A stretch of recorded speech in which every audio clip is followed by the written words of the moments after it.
আপনি কি জানেন পৃথিবীর প্রথম আধ্যাত্মিক রহস্যময় বইটি বাইবেলে নেই? এক বই যেখানে ফেরেশতাদের পাপ করে মানুষ ও দৈত্যের মিশ্র সন্তান জন্মায়, আর একজন মানুষ জীবিত অবস্থায় স্বর্গ ভ্রমণ করে ঈশ্বরের সিংহাসনের সামনে দাঁড়ায়। এই বইটি নিষিদ্ধ, রহস্যময় ও হাজার বছর ধরে গোপন থাকে। এর নাম বুক অফ এনক। আজ আমরা আলোচনা করব বুক অফ এনক নিয়ে। এটি একটি প্রাচীন গ্রন্থ যেটি মূলত বাইবেলের বাইরে হলেও ধর্মীয় ইতিহাস, আধ্যাত্মিক জ্ঞান ও ভবিষ্যৎবাণীতে ভরপুর। এই বই আমাদের জানায় একদল পতিত ফেরেশতাদের গল্প, যারা পৃথিবীতে নেমে মানব নারীদের সাথে মিলিত হয়। তাদের সন্তান হয় এক ভয়ঙ্কর দূত নিফিলিম। এনক হযরত আদম আলাইহিস সালামের সপ্তম বংশধর। এই সমস্ত ঘটনা স্বচক্ষে দেখেন এবং ঈশ্বরের আদেশে লেখেন একটি গ্রন্থ, যাতে মানুষ ভবিষ্যতে জানে আধ্যাত্মিক শক্তি কিভাবে অবনতি ঘটতে পারে এবং ঈশ্বরের ন্যায় বিচার কেমন। এই বইয়ে আছে স্বর্গীয় ভ্রমণ, ফেরেশতাদের বিচার ও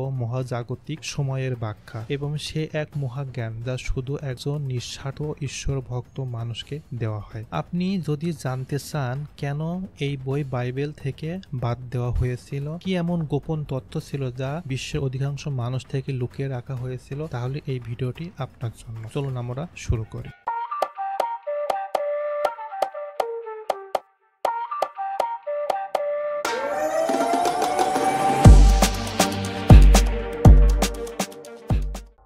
বুক অফ এনক হলো বাইবেলের বাইরে থাকা একটা প্রাচীন ধর্মীয় গ্রন্থ, যাহা ইহুদি ও খ্রিস্টান ধর্মমতে গুরুত্বপূর্ণ ধ্যান ও জ্ঞানের আধ্যাত্মিক তত্ত্বের বাহক। এটি মূলত হিব্রু ধর্মীয় ঐতিহ্যের অন্তর্গত এবং প্রায় 300 খ্রিস্টপূর্বাব্দে রচিত হয়েছিল বলে ধারণা করা হয়। যদি এটি আধুনিক বাইবেলের অংশ হয়, ইথিওপিয়ান অর্থোডক্স চার্চ একে ক্যানন হিসেবে মান্যতা দেয়। এই গ্রন্থটি মূল লেখক হিসাবে ধরা হয় হযরত আদম আলাইহিস সালামের সপ্তম বংশধর নবী হানুক অর্থাৎ এনককে, যিনি নবুয়তের মাধ্যমে স্বর্গীয় জ্ঞানে প্রাপ্তি করেছিলেন বলে এই বইতে বলা হয়েছে। বুক অফ এনক বইটি 3টা ভলিউমে বিভক্ত। এর মধ্যে আমরা আজকে দেখব প্রথম ভলিউম বইটা 5টা খণ্ডে বিভক্ত। প্রথম খণ্ড ওয়াশার্স অর্থাৎ পাহারাদার ফেরেশতারা ও মানুষের পরিণতি। বুক অফ এনক প্রথম খণ্ডে একটি চমৎকার ও রহস্যময় আখ্যান দিয়ে শুরু হয়, যেখানে স্বর্গীয় ফেরেশতারা ও পৃথিবীর মানুষের সম্পর্ক, পাপ, দুর্নীতি ও ঐশ্বরিক বিচারের প্রাধান্য পায়। এই অংশে ওয়াশারার্স বা পাহারাদার ফেরেশতারা নামক একদল দেবদূতের কথা বলা হয়েছে, যাদের ঈশ্বর পৃথিবীতে পাঠান মানুষের উপকার ও নজরদারির জন্য। কিন্তু এই ফেরেশতারা, বিশেষ করে 200 জন পাহারাদার ফেরেশতা ওয়াশার্স, যাদের নেতা ছিল সেমিজা, মানব নারীদের রূপে আকৃষ্ট হয়ে তাদের সাথে মিলনে লিপ্ত হন। এই অনৈতিক সম্পর্কের ফলে জন্ম হয় এক ভয়ঙ্কর দানব, যার নাম নেফিলিম, যারা দৈত্যাকৃতি, শক্তিশালী ও স্বভাবজাতভাবে হিংস্র ছিল। এই অংশ মূলত দেখায় কিভাবে ঈশ্বরের সৃষ্টি, যাদের উদ্দেশ্য ছিল মানবজাতিকে রক্ষা করা, তারা নিজেরাই স্বর্গীয় আদেশ অমান্য করে পতনের শিকার হয়। যারা মানুষের সাথে মিলিত হওয়ার আগে একসাথে শপথ করে যে তারা সবাই এই কাজ করবে, যাতে কেউ এককভাবে দায়িত্ব এড়াতে না পারে। এই ঘটনা থেকে একটি গভীর নৈতিক শিক্ষা পাওয়া যায়। সৃষ্টির উচ্চতম শক্তি যদি লোভ, কামনা ও অবাধ্যতার ফাঁদে পড়ে, তবে তার পরিণতি অতি ভয়ঙ্কর।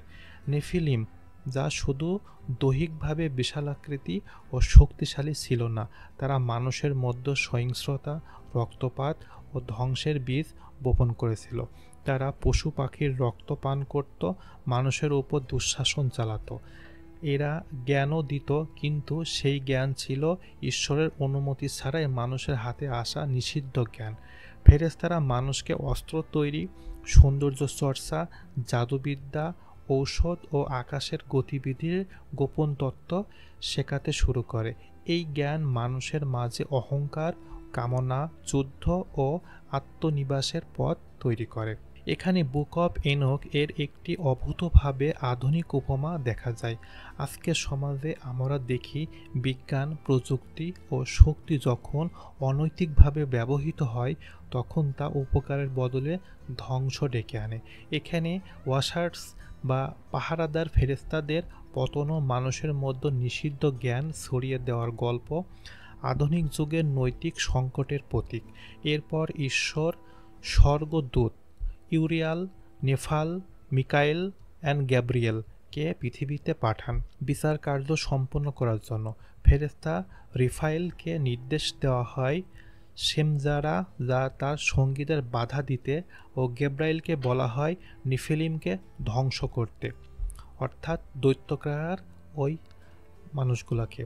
এই ডিভাইন জাজমেন্ট বা ঈশ্বরের বিচার প্রমাণ করে যে পাপের সীমা ছাড়িয়ে গেলে স্বয়ং ঈশ্বর হস্তক্ষেপ করেন এবং ন্যায় বিচার করেন। ওয়াসাটা ছিল নিজেদের অপরাধের জন্য করুণা ভিক্ষা করে, এনোকের মাধ্যমে ঈশ্বরের কাছে ক্ষমা প্রার্থনা করতে চায়, কিন্তু ঈশ্বর তাদের ক্ষমা করেন না এবং বলেন, তোমরা স্বর্গের সৃষ্টি হয়েও মাটি স্পর্শ করেছ, যেটা তোমাদের অধিকার ছিল না। এই উত্তরে ফেরেশতা ও মানুষের মধ্যকার সীমারেখা স্পষ্ট করে দেয়।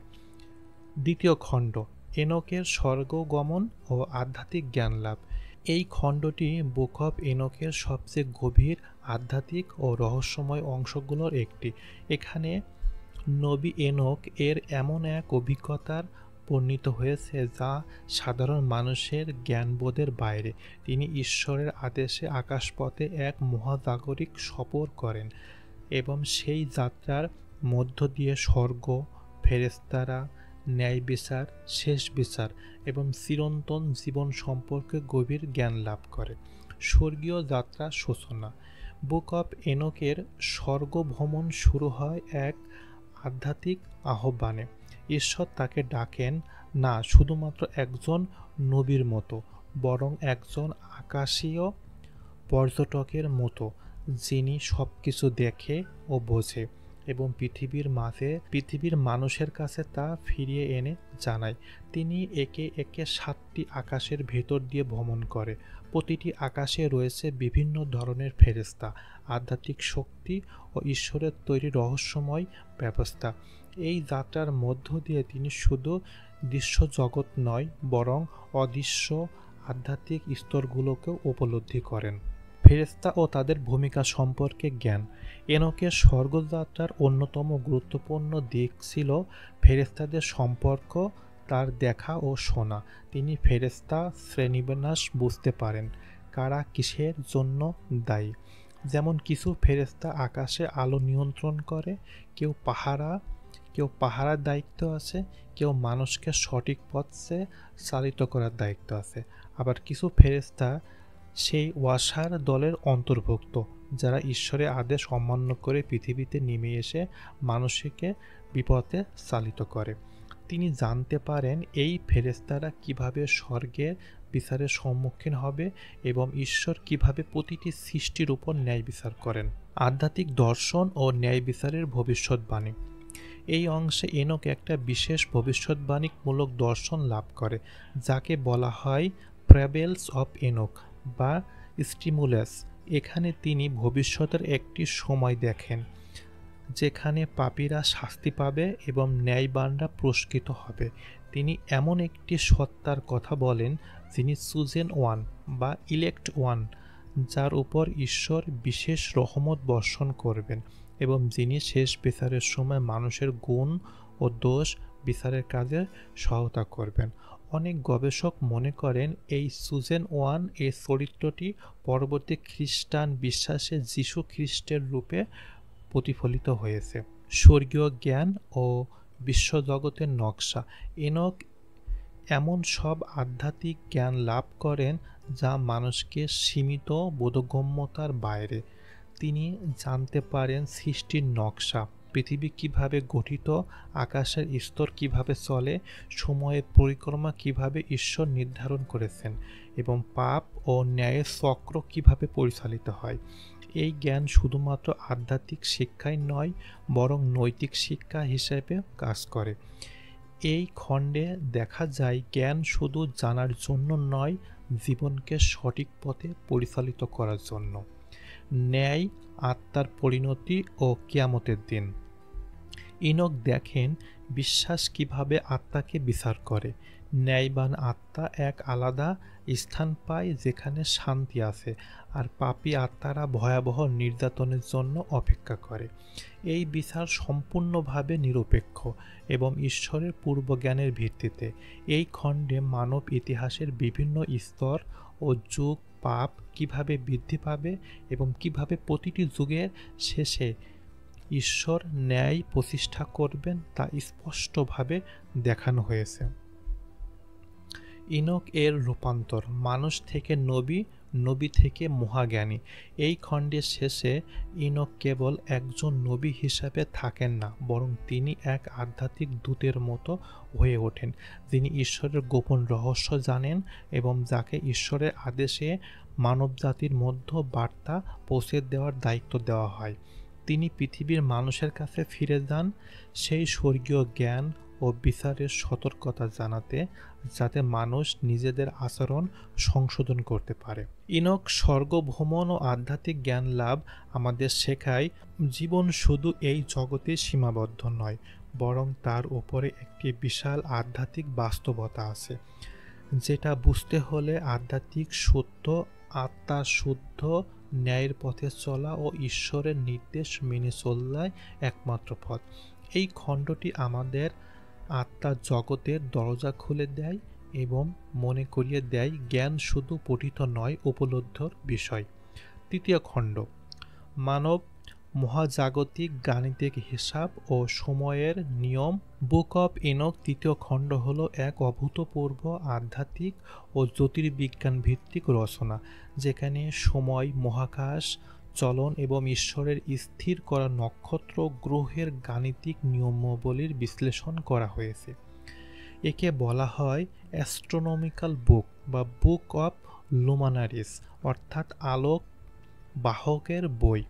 এই অংশের মূল উদ্দেশ্য হল পৃথিবীর ঋতুচক্র, দিনরাত, চাঁদ সূর্যের গতি ও আকাশের নিয়তি ও আকাশের নিয়মিত নির্ধারিত গঠনকে আধ্যাত্মিক অর্থে ব্যাখ্যা করা। এটি ঈশ্বরের কসমিক ডিজাইনের একটি চিত্র তুলে ধরে, যা একদিকে বিজ্ঞানভিত্তিক আবার অন্যদিকে ঈশ্বরের বুদ্ধিমত্তার এক নিদর্শন। সূর্যের গতি ও তার চক্র।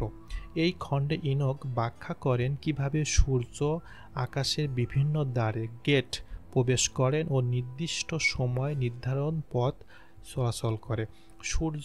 ঈশ্বর সূর্যের জন্য 6টি দ্বার সৃষ্টি করেছেন, যার মধ্য দিয়ে সূর্য উদিত ও অস্ত হয়। গ্রীষ্মকালে সূর্য পূর্ব দিকে উত্তর দরজা দিয়ে ওঠে ও পশ্চিম দিকে উত্তর দরজা দিকে অস্ত হয়। শীতকালে এটি দক্ষিণ দরজাগুলোর বাইরে ব্যবহার করে। এই অবস্থানগত পরিবর্তনের কারণে পৃথিবীর দিন বড় ও ছোট হয় এবং ঋতুর বৈচিত্র্য সৃষ্টি হয়। এখানে সূর্যের গতি ঈশ্বরের নির্ধারিত নিয়মের ঘটে, অর্থাৎ এটি এলোমেলো নয়, বরং একটি আধ্যাত্মিক গাণিতিক কাঠামোগত অধীনে চলে। চাঁদের গতি ও রূপ পরিবর্তন। এখানে বিস্তারিতভাবে বলা হয়েছে চাঁদের ওয়াক্সিং মানে বৃদ্ধি আর ওয়ানিং মানে ক্ষয় এ কথা, অর্থাৎ নতুন চাঁদ থেকে পূর্ণিমা, পুরাতন অমাবস্যার দিকে যাত্রা। চাঁদের গতিও 6টি গেটের মধ্য দিয়ে নির্ধারিতভাবে ঘটে এবং এর মাধ্যমে মাস গণনা হয়। ইনক বলেন চাঁদ 30 দিনের তার পূর্ণ চক্র সম্পন্ন করে এবং এটি সূর্যের সাথেও তুলনামূলকভাবে জটিল কিন্তু নির্ভুল সম্পর্ক বজায় রাখে। চাঁদ ও সূর্যের পারস্পরিক সম্পর্কের ভিত্তিতে লুনার ক্যালেন্ডার ও সোলার ক্যালেন্ডার তৈরি হয়। তবে ইনক এই খণ্ডে 364 দিনের একটি বর্ষপঞ্জি সোলার ক্যালেন্ডারকে ঈশ্বরের নিখুঁত ক্যালেন্ডার হিসাবে তুলে ধরেন, যা বিশৃঙ্খলা বা বিভ্রান্তি মুক্ত। নক্ষত্র ও গ্রহের নিয়ন্ত্রণ।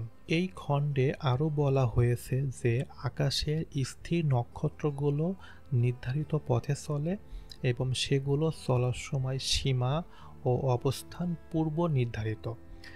এছাড়াও গ্রহ ওয়ান্ডারিং স্টার, অর্থাৎ এগুলো সম্পর্কে উল্লেখ আছে, যাদের ভিন্ন আচরণ রয়েছে। কিছু অবাধ্য গ্রহ ঈশ্বরের আদেশ অমান্য করায় তারা দণ্ডিত হবে। এই ব্যাখ্যার মাধ্যমে বোঝানো হয় মহাবিশ্ব একটি ঈশ্বরের নির্ধারিত গাণিতিক কাঠামোর অধীনে চলে, যেখানে প্রতিটি তারকা ও গ্রহের জন্য ঈশ্বর সুনির্দিষ্ট নিয়ম ও নিয়ন্ত্রণ রয়েছে। সময়, ঋতু ও ঈশ্বরীয় ক্যালেন্ডার। ইনোক এই খণ্ডে একটি স্পষ্ট বার্তা দেন যে ঋতু, দিন ও বছর ঈশ্বরের নির্ধারিত চক্রে চলে এবং মানুষের উচিত সেই চক্র বুঝে জীবনযাপন করা। যেমন ১ বছর সমান ৩৬৪ দিন, ১ মাস সমান ৩০ দিন, ৩ মাস পর ১ দিন অতিরিক্ত। ৪টি ঋতু, প্রত্যেকটি ৩ মাস করে বিভক্ত। এই গণনা অনুযায়ী ঈশ্বরের ক্যালেন্ডার হল বিশৃঙ্খলা মুক্ত এবং এটি অনুকরণ করলে মানুষ ধর্মীয় আচরণ, উৎসব ও অনুশীলন নির্ভুলভাবে পালন করা সম্ভব। এর বিপরীতে যারা এই ক্যালেন্ডারকে ভুলভাবে গণনা করে, ভুল মাসে উপবাস পালন করে, তাদের আধ্যাত্মিকভাবে বিপথগামী বলা হয়। আধ্যাত্মিক অর্থ ও শিক্ষা। এই খণ্ডে আমাদের শেখায় যে সময় একটি ডিভাইন বা ঈশ্বর প্রদত্ত উপাদান। সময়ের গাণিতিক নিয়মের পেছনে রয়েছে ঈশ্বরের পরিপূর্ণ পরিকল্পনা ও উদ্দেশ্য। আমরা যখন সময়কে শ্রদ্ধা করি, ঈশ্বরের নিয়ম অনুযায়ী চলি, তখন আমরা আধ্যাত্মিকভাবে সুসংগঠিত হই। সময়ের অপব্যবহার, ঈশ্বরের ক্যালেন্ডার অস্বীকার করা বা মহাজাগতিক নিয়মের প্রতি উদাসীনতা এই সব আধ্যাত্মিক পতনের সূচনা। বুক অব ইনোক এই খণ্ডে, তৃতীয় খণ্ডে, শুধু একটি আধ্যাত্মিক বই নয়, এটি হলো একটা আধ্যাত্মিক জ্যোতির্বিজ্ঞানের দলিল। এখানে মহাজাগতিক গতিবিদ ও সময়ের প্রকৃত নিয়ম ও গভীর ঈশ্বরের সত্যর অংশ হিসাবে উপস্থাপন করা হয়েছে। এই খণ্ডে আমরা শেখাই যে সময় ও প্রকৃতির উদ্দেশ্য ঈশ্বরের ভাষা এবং সেই ভাষাকে বোঝা, মানা ও সম্মান করা হলো সঠিক ধার্মিকতা। চতুর্থ খণ্ড, পাপ, ন্যায় বিচার ও শেষ বিচারের ভবিষ্যৎবাণী। পাপের প্রসার ও মানবজাতির অধঃপতন। এই খণ্ডের মূল উপাদান হলো পৃথিবীতে কিভাবে পাপ বাড়তে থাকে এবং তা পরিণতি কিভাবে চূড়ান্ত বিচারে পৌঁছায়। ইনোক এখানে ভবিষ্যতের নানা সময়কে যুগ বা জেনারেশন হিসাবে ভাগ করেছেন। প্রতিটি যুগের মানুষ চারিত্রিক অধঃপতন বাড়তে থাকে এবং তারা ঈশ্বরের আইন অমান্য করে। এখানে উল্লেখ আছে যে মানুষ অহংকারে অন্ধ হয়ে পড়বে, গর্ভে মত্ত হয়ে সত্যকে ত্যাগ করবে এবং দুনিয়াভাবী লাভ ও ক্ষমতার পেছনে ছুটতে আধ্যাত্মিক জীবন থেকে বিচ্যুত হবে। এই পাপ শুধু ব্যক্তিগত নয়, সামাজিক ও ধর্মীয় ক্ষেত্রেও ছড়িয়ে পড়বে। যাজকেরা দুর্নীতিগ্রস্ত হবে, নেতা ও রাজারা ন্যায় বিচারে বিস্মিত হবে। এটি এক ভয়ঙ্কর ভবিষ্যৎবাণী, যেখানে মানুষের আত্মা হারিয়ে যাবে, কিন্তু বাইরের ভান থাকবে ধর্মীয় ও পবিত্রতার। ন্যায় বিচার, পুনঃস্থাপন ও ঈশ্বরের হস্তক্ষেপ। যখন পাপ সর্বোচ্চ পর্যায়ে পৌঁছাবে, তখন ঈশ্বর নিজে হস্তক্ষেপ করবেন। ইনোকের ভবিষ্যৎবাণীতে একজন চুজেন ওয়ান বা ইলেক্ট ওয়ান প্রেরিত হবে, যিনি ন্যায় প্রতিষ্ঠা করবেন ও অধার্মিকতার বিরুদ্ধে ঈশ্বরের রোষ বহন করবেন। এই ইলেক্ট ওয়ান আসলে এক ধরনের মেসিয়ানি চরিত্র, যিনি ঈশ্বরের প্রতিনিধিত্ব করে ন্যায় বিচার প্রতিষ্ঠা করবেন। এই পর্বে স্পষ্টভাবে বলা হয়েছে যে ন্যায়বানদের কোনো ক্ষতি হবে না, বরং তাদের পুরস্কৃত করা হবে। তারা শান্তি, জ্ঞান ও ঈশ্বরের নিকটতা লাভ করবে। কিন্তু যারা পাপ করছে, যারা অহংকার, যারা বিচারের দিনে দাঁড়াতে পারবে না, ঈশ্বরের দৃষ্টিতে সবকিছু উন্মুক্ত এবং প্রতিটি পাপের নির্ভুল হিসাব রাখা হয়েছে। ইনোকের যুগে ভবিষ্যৎ 7টি যুগের সূচনা, অর্থাৎ ইনোক 7টি ভিন্ন যুগ বা ধারাবাহিকতা সময়সীমা ব্যাখ্যা করেছেন, যা মানব ইতিহাসের একটা আধ্যাত্মিক মানচিত্র বলা হয়। এগুলোর মধ্যে বোঝানো হয়েছে কিভাবে মানবজাতি পাপের দিকে ধাবিত হবে, ঈশ্বর কিভাবে সেই ধারাবাহিকতা ভেঙে তাদের হিসাব নেবেন। প্রথম যুগে মানুষ ঈশ্বর ভক্ত থাকবে, তবে ধীরে ধীরে তা দূরে সরে যাবে। মাঝামাঝি সময় থেকে শুরু হবে ব্যাপক পাপ, লোভ, প্রতারণা, যুদ্ধ ও ঈশ্বরকে অস্বীকার। শেষ যুগ ঈশ্বরকে একজন ধার্মিক রাজা বা বিচারক বা প্রেরণ করবেন, যিনি অন্যায়ের অবসান ঘটাবেন।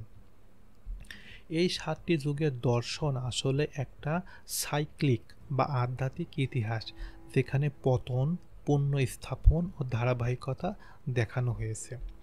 শেষ বিচার ও ন্যায় এর প্রতিফল। এই খণ্ডের সবচেয়ে গুরুত্বপূর্ণ অংশ হল জাজমেন্ট ডে, বিচার দিবস।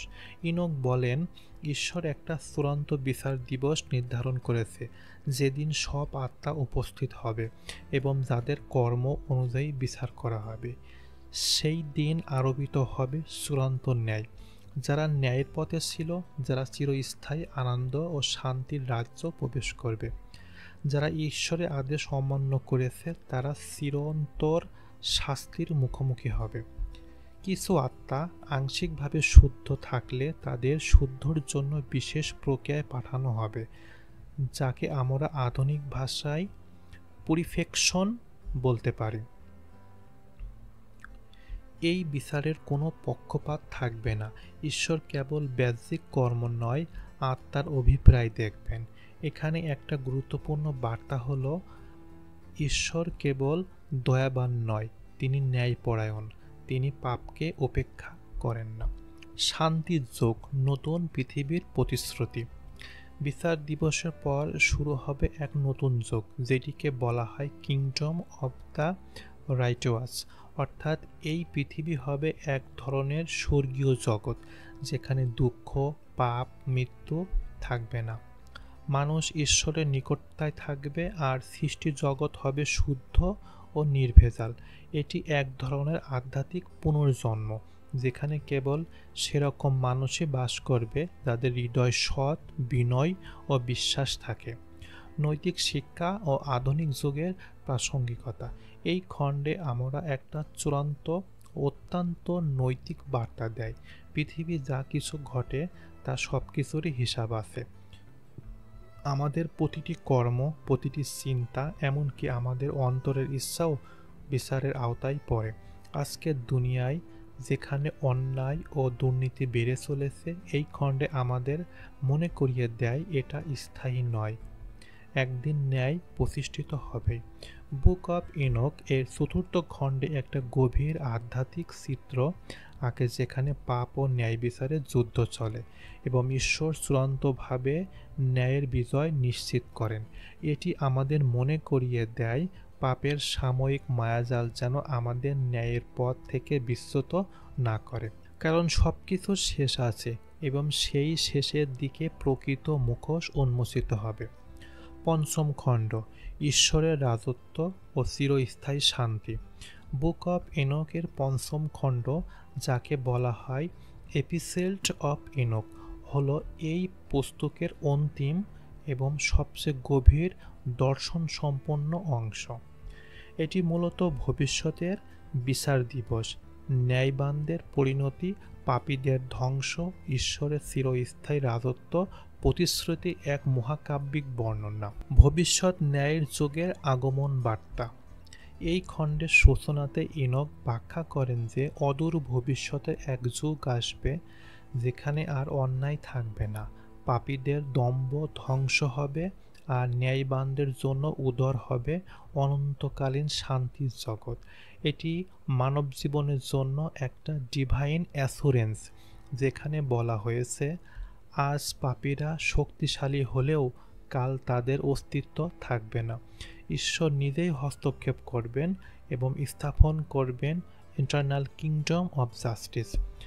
বার্তাটা হলো, ঈশ্বর ধৈর্যশীল হলেও ন্যায় বিচারে দেরি করেন না। সঠিক সময়ে তিনি দুনিয়াতে অবিচার দূর করবে। নির্বাচিত ন্যায়বানদের মহিমা ও তার পুরস্কার। এই খণ্ডে একটি গুরুত্বপূর্ণ থিম হলো নির্বাচিতদের, দ্য ইলেক্ট কথা। এই সেই ন্যায়বানের আত্মারা যারা ঈশ্বরের বিধান মেনে চলে, বিপদ আপদে ধৈর্য ধরে আর কখনো সত্যকে ছাড়েনি। ইনোক বলেন, ঈশ্বর তাদের সম্মতি ঈশ্বর তাদের সম্মানিত করবেন, সুরক্ষিত করবেন, এমনকি পরকালীন রাজত্ব তাদের ঈশ্বরের কাছাকাছি স্থান দান করবেন। তাদের জন্য প্রতিশ্রুতি, স্বর্গীয় আলোয় তাদের চেহারা উজ্জ্বল হবে, তারা দুঃখ ভুলে যাবে, অনন্ত সুখ বাস করবে। পাপীরা তাদের জন্য উপর শাসন করবে না। এই অংশে আমাদের শেখায়, যদি আমরা সত্যর পথে থাকি তাহলে পরিণাম ঈশ্বর আমাদের সম্মান ও নিরাপত্তা দেবেন, এমনকি অনন্ত জীবনের প্রতিশ্রুতিও। পাপীদের ধ্বংস ও চিরস্থায়ী বিচারের দিন। ইনক ভবিষ্যৎবাণী করেন যে এমন একদিন, ডে অফ জাজমেন্ট, যেদিন সমস্ত মানুষ ও ফেরেশতা নিজেদের কর্মফলের উপর ঈশ্বরকে সামনে দাঁড়াবে। পাপীরা যারা ঈশ্বরের বিধান অমান্য করেছে, তারা পৃথিবী অন্যায় করেছে, তারা শাস্তি পাবে চিরকালীন অন্ধকার ও যন্ত্রণায়। পাপীদের পরিণতি চিরস্থায়ী আগুনে দগ্ধ হবে, তাদের নাম ও স্মৃতি পৃথিবী থেকে মুছে যাবে, তারা আর কখনো শান্তি পাবে না। এই অংশটি একটা মহান সতর্কবার্তা। পৃথিবীর জীবন ক্ষণস্থায়ী, কিন্তু এর পাপ বা পুণ্য চিরস্থায়ী পরিণাম ডেকে আনে। ঈশ্বরের রাজত্ব, চিরস্থায়ী শান্তি ও ন্যায়ের যুগ। এই খণ্ডের সবচেয়ে গুরুত্বপূর্ণ বার্তা হল ঈশ্বরের রাজত্ব প্রতিষ্ঠা।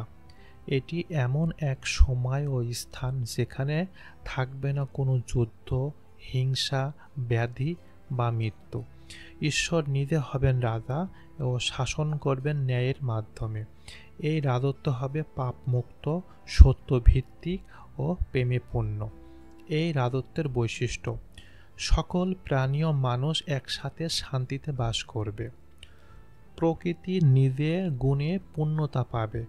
ফল, প্রাচুর্য, নদী সবকিছুই পরিপূর্ণ হবে। ঈশ্বরের আলো দ্বারা পথপ্রদর্শিত হবে সবাই। এই বার্তা আমাদের কাছে একটা স্বপ্ন নয়, বরং ঈশ্বর প্রদত্ত একটা বাস্তব প্রতিশ্রুতি, যদি আমরা তার বিধানে চলি। পার্থিব শক্তির পতন ও আধ্যাত্মিক ক্ষমতার বিজয়। ইনক ভবিষ্যৎবাণী করেন, দুনিয়া শাসনগণ যারা নিজেদের ঈশ্বরের চেয়ে বড় ভাবত, যারা গরিবদের দমন করত, যাদের সিংহাসন ভেঙে ফেলা হবে, এবং যারা নম্র ও সৎ ছিল তারা উঁচু হবে। মূল দর্শনটি হল, পৃথিবীর ক্ষমতা, অর্থ ও জয় পরাজয় মাপকাঠি দিয়ে বিচার করা হলেও ঈশ্বরের দৃষ্টিতে বিজয়ী সেই যার আত্মা শুদ্ধ হবে। শিক্ষণীয় দিক, আজকের মানুষের জন্য বার্তা। বুক অব ইনক পঞ্চম খণ্ডে আজকের দুনিয়ার জন্য এক গভীর প্রাসঙ্গিক বার্তা বহন করে। আমরা যদি দেখি চারপাশে অন্যায়, অবিচার, ক্ষমতার দম্ভ আর পাপ, তখন এই গ্রন্থ আমাদের বলে, একদিন সত্য জয়ী হবে, ন্যায়বানরা পুরস্কৃত হবে, পাপীরা পতন হবে। আমাদের কাজ হলো ঈশ্বরের বিধান অনুযায়ী জীবনযাপন করা, কারণ তার রাজত্ব চিরকাল ও শান্তিময়। বুক অব ইনক পঞ্চম খণ্ডে একটা আধ্যাত্মিক দিগন্ত খুলে দেয়, যেখানে ন্যায়, আলো, বিশ্বাস ও ঈশ্বরের সাথে সম্পর্ক মানব জীবনের চূড়ান্ত উদ্দেশ্য। এটি আমাদের শিক্ষা দেয়, ঈশ্বর নীরব নন, বরং সবকিছু পর্যবেক্ষণ করছে, আর সেই পর্যবেক্ষণের শেষ পরিণতি হলো এক চিরন্ত ন্যায়ভিত্তিক রাজত্ব, যেখানে থাকবে না কোনো কান্না, কষ্ট, মৃত্যু, দুঃখ। বুক অব এনক কেবল একটা ধর্মীয় পৌরাণিক গ্রন্থ নয়, এটি মানবজাতির আধ্যাত্মিক অবস্থান, নৈতিক পতন, আধ্যাত্মিক সত্য, ঈশ্বরের ন্যায় বিচার সম্পর্কের গভীর একটি বার্তা দেয়। উপসংহার হিসাবে যদি আমরা বলি, এই অংশে দেখতে পাই এই গ্রন্থের প্রতিটি অধ্যায় একটা বৃহত্তম উদ্দেশ্য দিকে ইঙ্গিত করে। তা হলো আধ্যাত্মিক সত্যি, আত্মার শুদ্ধিতা, আধ্যাত্মিক অনুশীলন, ঈশ্বরের পথে ফিরে আসার আহ্বান। এই গ্রন্থে বর্ণিত হয়েছে ফেরেশতারা, পাহারাদার ফেরেশতা ওয়াসার পতনের কাহিনী আমাদের শেখায় যে এমনকি আকাশের সৃষ্টিরাও যদি নৈতিক পদচ্যুত হয়, তবে ঈশ্বর তাদেরও ক্ষমা করেন না। এই শিক্ষা মানুষের জন্য অত্যন্ত গুরুত্বপূর্ণ। আমাদের প্রতিটি কর্মের জন্য জবাবদিহি করতে হবে। পাপ, অহংকার, লোভ ও নীতিশ্রুতি শেষ পর্যন্ত ধ্বংস ডেকে আনে। এই বার্তাই এই যুগের প্রযোজ্য। একই সাথে ইনক এই স্বর্গভ্রমণ আমাদের শেখায় যে একজন মানুষ যখন প্রকৃত সত্য আলোর সন্ধানে নিজেকে উৎসর্গ করে, তখন তার জন্য আধ্যাত্মিক দরজাগুলো খুলে যায়। এটি কেবল ঐতিহাসিক বা অলৌকিক গল্প গ্রন্থ নয়, বরং এটি একটি আত্মার অভিপ্রায় বা স্পিরিচুয়াল অ্যাসুরেন্স এর প্রতীক। আমাদের প্রত্যেকের মধ্যে রয়েছে সেই সম্ভাবনা, যদি আমরা নিজেদের পরিশুদ্ধ করি এবং ঈশ্বরের নির্দেশনা মেনে চলি। বইটিতে বারবার একটি কথা তুলে ধরা হয়েছে: ন্যায় অবশেষে বিজয়ী হয় এবং অধার্মিকতা সর্বদা ধ্বংসপ্রাপ্ত হয়। যদিও পৃথিবীতে অন্যায়, দুর্নীতি প্রভাব বিস্তার করতে পারে, কিন্তু ঈশ্বরের বিচার অপরিহার্য। যারা ঈশ্বরকে ভয় পায়, ন্যায়ের পথে চলে এবং আত্মার জ্ঞানে খোঁজ করে, তাদের জন্য রয়েছে অনন্ত শান্তি, রাজত্ব, এক সুন্দর একটা জগৎ। বুক অব এনক আমাদের এক অনন্য ও আধ্যাত্মিক আয়না দেয়, যেখানে আমরা নিজের প্রতিচ্ছবি দেখতে পাই, যেখানে আমরা নিজের আত্মাকে পর্যালোচনা করতে পারি, যেখানে উদ্দেশ্য নির্ধারণ করতে পারি, আত্মশুদ্ধির এক গভীর দৃষ্টিভঙ্গি অর্জন করতে পারি। এটি শুধুমাত্র অতীতের কথা নয়, এটি বর্তমান ও ভবিষ্যতের পথনির্দেশিকা। যারা আত্মার উন্নয়ন ও ন্যায় বিচার ও আধ্যাত্মিক সত্যর সন্ধানে আছে, তাদের কাছে এই বইটি একটি চিরন্তন বার্তা বহন করে: সত্যর পথে ফিরে এসো, কারণ ন্যায়ের পরাজয় নেই, কেবল সময়ের অপেক্ষা। এরই মাধ্যমে আমরা বুক অব এনক এর বইটার প্রথম ভলিউমের বইটি সামারি দেখার চেষ্টা করলাম। এখানে বইটিতে যেভাবে আছে আমরা সেভাবে দেখার চেষ্টা করেছি। এখানে কোনো বা কাউকে আমরা ধর্মীয়ভাবে আঘাত করার চেষ্টা করিনি বা অতিরিক্ত কোনো কিছু বলার চেষ্টা করিনি। বুক অব এনক অতি প্রাচীন একটি বই। সে বইটাতে ভিতরে কিভাবে লেখা আছে সেটারই একটা সামারি আমরা সুন্দরভাবে রেডি করে সেটারই উপস্থাপন করার চেষ্টা করেছি। এটা কেউ পার্সোনালভাবে নেবেন না, এখানে অনেক কন্ট্রোভার্সি আছে। আমরা জাস্ট একটা বইয়ের সামারি দেওয়ার চেষ্টা করেছি, এই শুধু সামারিটুকু দেখবেন। এই বইটা সম্পূর্ণরকমে নিষিদ্ধ একটা বই এবং এই বইটা ওয়ার্ল্ড ওয়াইড নিষিদ্ধ। এই বইটা বিক্রয় নিষিদ্ধ, কেনা নিষিদ্ধ। তবে কিছু সিক্রেট বই যেটা এখনও অনলাইনে আছে, পিডিএফ ফরম্যাট আছে, সেটা আপনারা পিন্টারেস্টে গেলেও পাবেন এই বইয়ের কপি। ও এখান থেকে গুগলে কিছু সামারি ফরম্যাট পাবেন, সেখান থেকে আমরা অনেক কিছু কালেক্ট করে একটা ফরম্যাট করেছি, করে সেটাকে ট্রান্সলেশন করেছি, করে একটা ফরম্যাট দাঁড় করে আজকে প্রথম ভলিউমের আমরা সামারি দেওয়ার চেষ্টা করলাম। আমি আবারও বলতেছি, দয়া করে কেউ এটা পার্সোনালভাবে নেবেন না। একটা বইতে যেভাবে আসে আমরা জাস্ট সেটারই সামারি দেওয়ার চেষ্টা করেছি। আমরা আশা করব পরবর্তীতে এই স্পিরিচুয়াল প্লেলিস্টের ভিতরে এই ক্যাটাগরির বইগুলো রাখার জন্য। আবার নতুন কোনো একটা এপিসোড নিয়ে শীঘ্রই আপনাদের সামনে আসবো। ততক্ষণ পর্যন্ত আপনারা ভালো থাকবেন। আসসালামু আলাইকুম।